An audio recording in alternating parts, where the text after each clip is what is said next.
അങ്ങനെ അപരാധി മോൻ വിക്കി തഗ് പുണ്ടച്ചി എന്നെ കുറച്ച് മുന്നേ റിയാക്ട് ചെയ്തിട്ടുണ്ടായിന്. ഞാൻ ഇതിനെ പ്രതികരിച്ചില്ല. നമ്മൾ ഉണ്ടാക്കനല്ല നാറിയ കേട്ടോ. നീ പറയുമ്പോൾ ഷെയർ ചെയ്യാം. അപ്പം നമുക്ക് ഈ നാറിൻ്റെ വീഡിയോയിലേക്ക് പോന്നിട്ടിൻ്റെ പ്രതികരണം. നമസ്കാരം കേരള ജനക്കൂട്ടം വിക്കി താഗ്. ഇന്ന് നമ്മൾ റിയാക്ട് ചെയ്യാൻ പോകുന്നത് ചലഞ്ചിങ് സ്റ്റാർ മിഥുൻ.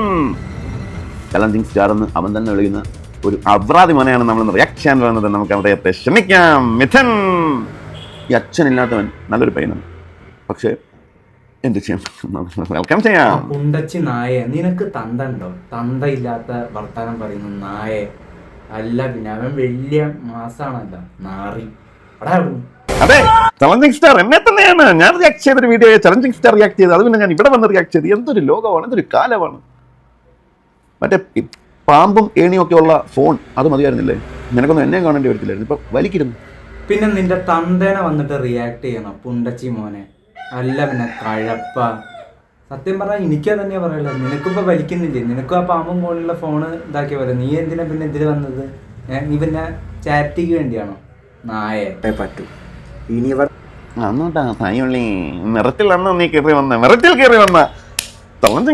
നിന്നെ പോലെ അപരാധം പറഞ്ഞു വരാൻ പറ്റടാ നായേ. നീ പറഞ്ഞ തായവിളിന്ന് അതൊക്കെ നിന്റെ വീട്ടിൽ പോയി പറഞ്ഞാൽ മതി കേട്ടോ നാറി. വീണ്ടും ചലഞ്ചിങ് സ്റ്റാർ എന്റെ മറ്റൊരു വീഡിയോ എടുത്ത് റിയാക്ട് ചെയ്തിരിക്കുക. എന്തോ സംസാരമാണ് മിസ്റ്റർ വിഘ്നേഷ്. നിങ്ങളൊരു ഇൻഫ്ലുവൻസർ അല്ലേ? എന്തോ ലാംഗ്വേജ് ആണ് അയാൾ യൂസ് ചെയ്യുന്നത്. താടിയൊക്കെ വെച്ചിട്ട് എന്തോ മെനയുള്ള എടാ. കൊലത്തിൽ ജീവിക്കടാ ചെറുക്ക. അത്ര പ്രായം ഉണ്ടാ നിനക്ക്? ഒരു ചെറുപ്പക്കാരൻ പയ്യനെ ഇരുത്തി പറയുന്നു. മിസ്റ്റർ മിഥുൻ പറയൂ. പറയാനോ? നിന്റെ കൊട്ടപ്പറി വറുത്തത്, നിന്റെ MDM കേസൊക്കെ കഴിഞ്ഞോ? അല്ല എപ്പോഴും നടന്നുകൊണ്ടിരിക്കണ്ടോ? അടാ മറ്റവനെ കളിയാണോ? നമ്മളെ കൊണ്ട് ആകുന്ന സഹായം ബബിൾ മുയൽ വന്ന് നിൽക്കുന്നവരുണ്ട്. മുയൽ ഇതായാലും എടാ നായേ, നിനക്ക് എന്തെങ്കിലും കഴിവുണ്ടോ കലാപരമായിട്ട്? ഞാൻ ചോദിക്കുക. മറ്റുള്ളവരെ തെറിയും പറഞ്ഞ് എന്തോ വലിയ സംഭവമാണ് വിചാരിക്കുക ഈ പുണ്ട നാറി. വണ്ടി ഓണാക്കാൻ പോലും അറിയാലോ. അതായാലും പോലെ നിനക്ക് പിന്നെ ഊമ്പിയിട്ട് നല്ല ശീലം ഉണ്ടാവല്ലോ പുണ്ടച്ചി. പിന്നെ നിന്റെ തന്ത വന്നിട്ടാണ് എനിക്ക് ബൈക്ക് പഠിപ്പിച്ചെന്നത്.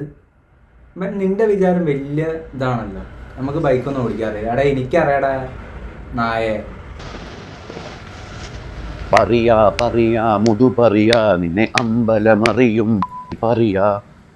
പണ്ട് നിന്റെ തന്ത നീ ചെറുതാകുമ്പോൾ ഉറങ്ങൂലല്ലോ. അപ്പം ഉറങ്ങാൻ വേണ്ടി നിനക്ക് പാടിത്തരുന്ന പാട്ടേക്കുള്ളത്. അത് ഇങ്ങോട്ട് പാടാൻ നിൽക്കല്ല കേട്ടോ അപരാധി മോനെ. നിനക്ക് ഡാഡി ഉണ്ടോ? കായുളി ഇവന്റെ വീഡിയോ കാണണോ? എനിക്ക് ഇവന്റെ വീഡിയോ കാണണ്ട നായേ. പിന്നെ നീ എന്തിനാ എന്നെ വന്നിട്ട് റിയാക്ട് ചെയ്യാൻ നിൽക്കുന്നത്? തന്ത ഇല്ലാത്തവനെ. അല്ല പിന്നെ നിന്നെ അതല്ല അതിനപ്പുറം വിളിക്കുന്നത്. അവൻ തൊള്ളറന്നാണ്ടില്ലേ എരുമ തുറക്കുന്നാല് എന്ന്. അതാ നിനക്ക് ചെയ്തതായിട്ടുള്ളത് കൊണ്ട് തന്നെ ഇദ്ദേഹം ഒരു കറതീർന്ന പുറിമനും അതുപോലെ തന്നെ അറിയപ്പെടാൻ സാധ്യതയുള്ള ഒരു അപരാധിയുമായതുകൊണ്ട് തന്നെ അദ്ദേഹത്തിന്റെ ഒരുപാട് വീഡിയോസ് ഇനിയും റിയാക്ട് ചെയ്യാനുള്ള ഭാഗ്യം മറ്റെല്ലാവർക്കും കിട്ടട്ടെ എന്ന് പറഞ്ഞുകൊണ്ട് ദിസ് ഈസ് കേരള ജനക്കൂട്ടം വിക്കി താഗ് പവേർഡ് ബൈ രമാനു. പിന്നെ തലകുളിക്കണ്ട് തന്തകുളിക്കുന്നവരൊക്കെ എന്റെ കമന്റിൽ പിന്നെ ഒരു കറ ഇല്ലാത്തൊരു പൂമോനാണല്ലോ പുണ്ടച്ചി.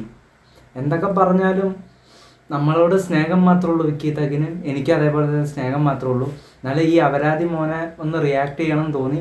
പിന്നെ ഇവനെ കുറിച്ച് നിങ്ങൾക്ക് എന്തൊക്കെ പറയണം, എന്തൊക്കെ പാലാഭിഷേകം ചെയ്യണം, എന്തൊക്കെ കൊടുങ്ങല്ലൂർ വരുകയാണെങ്കിൽ എൻ്റെ കമൻറ്റ് ബോക്സിൽ പറഞ്ഞാൽ മതി പുണ്ടച്ചീനെ. എന്നാലും പുണ്ടച്ചി മോനെ നമുക്ക് സ്നേഹം മാത്രമേ ഉള്ളൂ. നീ എങ്ങനെ റിയാക്ട് ചെയ്യണമെന്ന് എനിക്ക് തോന്നുന്നില്ല എൻ്റെ വീഡിയോ കണ്ടിട്ട്. നമുക്ക് സ്നേഹം മാത്രമേ ഉള്ളൂ. തമാശ രീതിയിൽ നീ എടുത്താൽ മതി കേട്ടോ പുണ്ടച്ചി മോനെ. അപ്പം വിക്കി താഗ് പുണ്ടച്ചി എന്തായാലും വേറൊന്നും പറയല്ല, സ്നേഹം മാത്രമേ ഉള്ളൂ.